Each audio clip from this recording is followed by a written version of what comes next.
অক্ষয় তৃতীয়ার শুভ দিনে কর্তামশাইয়ের অফিস ঘরটি পরিবর্তন করে ফেললাম, কিন্তু কোথায় করলাম বলুন তো? চলুন দেখাই আপনাদেরকে। হ্যালো, আমি অর্পিতা। আমার নতুন একটি ব্লগে আপনাদের সকলকে স্বাগত।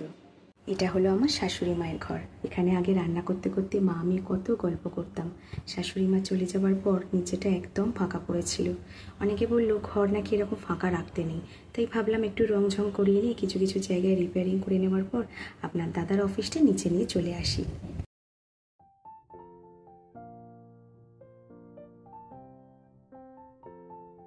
মা আমাদের মধ্যে নেই। পুজোর দিনগুলোতে খুব মনটা খারাপ লাগে।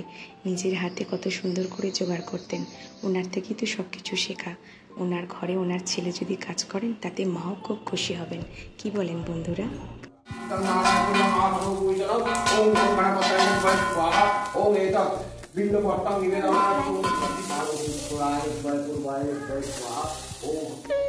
এই যে আমার ওপর ঘরের ডাইনিংয়ে আপনাদের দাদার অফিসটি ছিল। এবার আপনাদের দাদার সাথে আর বেশি কথা বলা যাবে না, কারণ আমরা দুজনে কাজের ফাঁকে একটু গল্প করতাম চা খেতে খেতে। সেটা তো আর হবে না। ভিডিওটি এখানেই শেষ করলাম। কেমন লাগলো অবশ্যই জানাবেন। ভালোবেসে পাশে থাকার জন্য আপনাদেরকে জানাই অসংখ্য অসংখ্য ধন্যবাদ।